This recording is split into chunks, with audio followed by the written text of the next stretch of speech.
ગુજરાતીની અંદર ધોરણ 12 ની અંદર જે વાદાત્મક ગદ્ય શીખાય છે, જે વાદાત્મક ગદ્ય 5 માર્કનું પૂછાય છે, એની આપણે ચર્ચા કરવાના છીએ.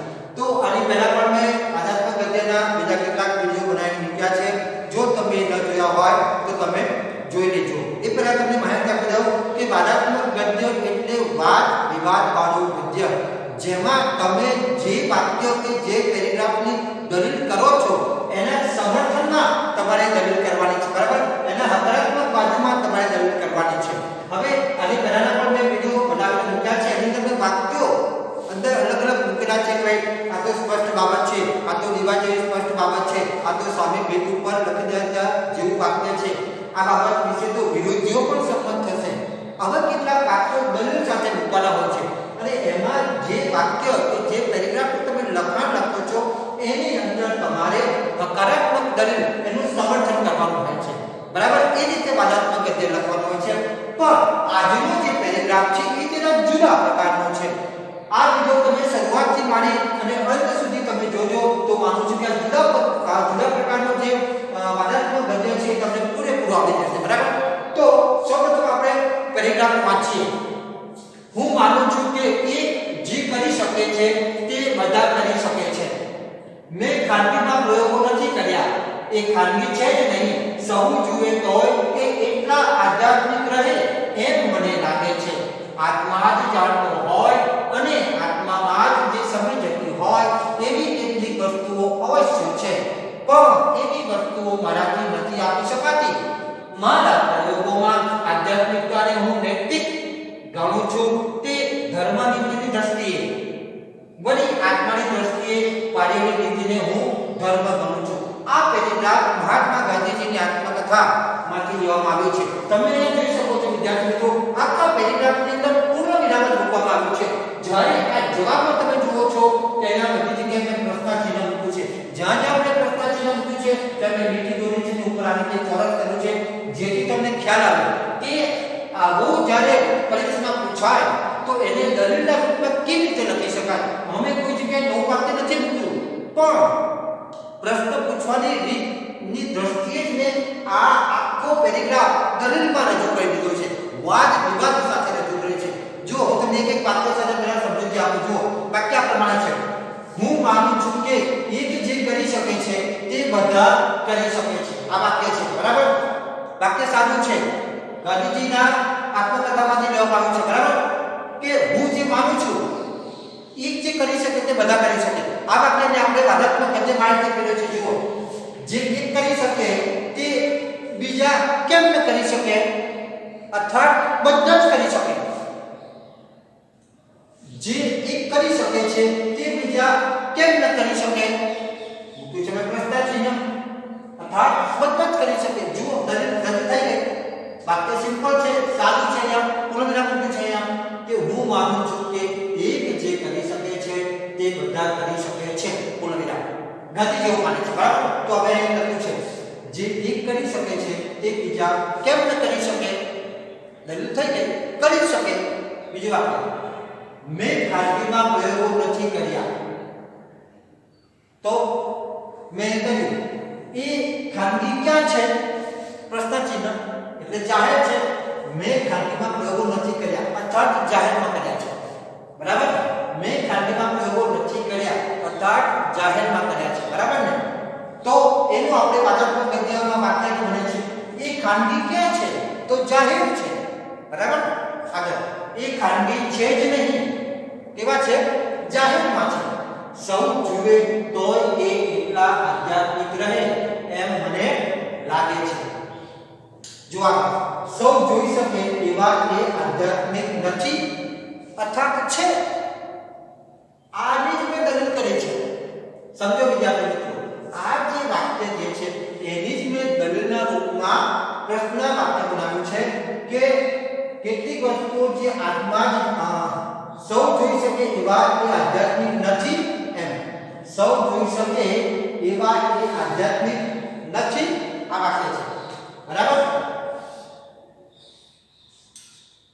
સૌ જુએ તોય એ એટલા આધ્યાત્મિક રહે એમ મને લાગે છે, અર્થાત સૌ જોઈ શકે એવા આધ્યાત્મિક નથી તો છે. આત્મા જ જાણતો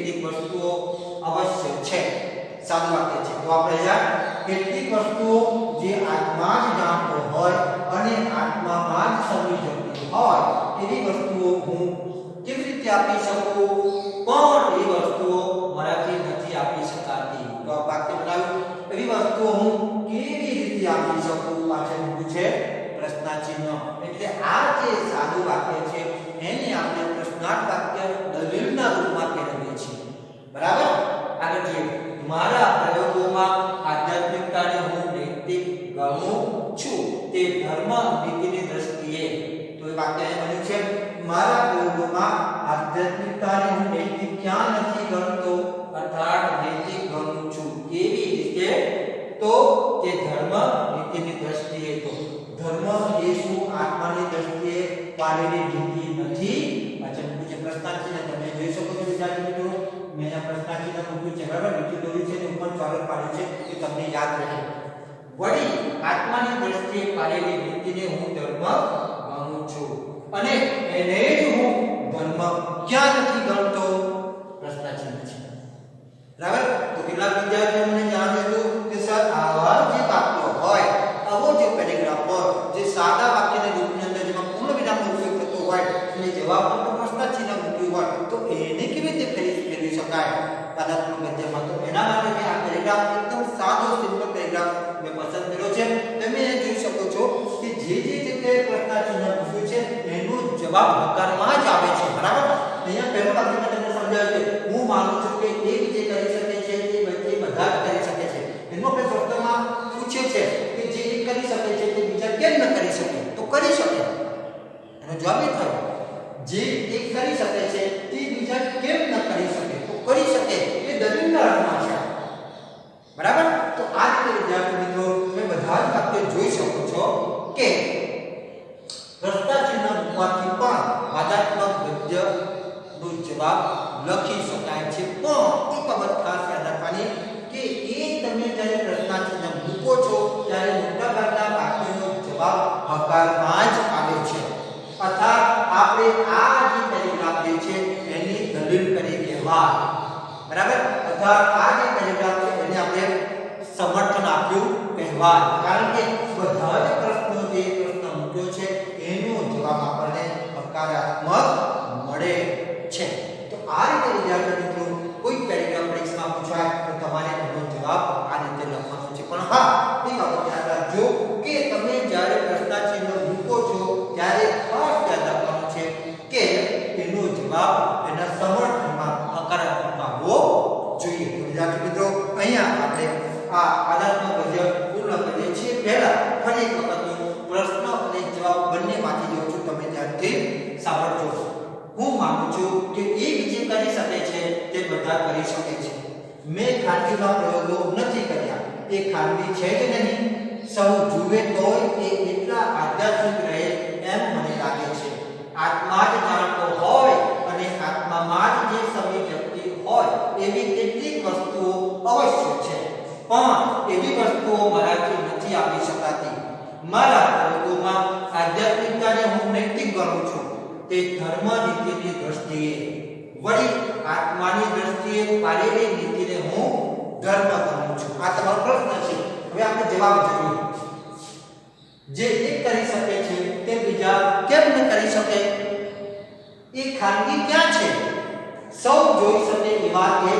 આધ્યાત્મિક નથી કેટલીક વસ્તુઓ જે આત્મા જ જાણતો હોય અને આત્મામાં જ સમજતી હોય એવી વસ્તુઓ હું કેવી રીતે આપી શકું મારા પ્રયોગોમાં આધ્યાત્મિકતાને હું નૈતિક ક્યાં નથી ગણતો ધર્મ એ શું આત્માની દ્રષ્ટિએ પાડેલી નીતિ નથી અને એને જ હું ધર્મ ક્યાં નથી ગણતો અહીંયા આપણો જવાબ પૂરો થાય છે તમે જોઈ શકો છો બધા જ પાઠ્ય જે પ્રશ્નાચિહ્ન મૂક્યું છે એનો જવાબ હકારાત્મક આવે છે તો અહીંયા આપણે વાદાત્મક ગદ્યનો આ જવાબ પૂર્ણ કરીએ છીએ વિદ્યાર્થી મિત્રો તમને જો મારો વિડિયો ગમ્યો હોય તો શેર અને લાઈક કરવાનું ભૂલતા નહીં ફરી વખત કોઈ નવા વિડિયોમાં નવા ટોપિક સાથે મળીશું ત્યાં સુધી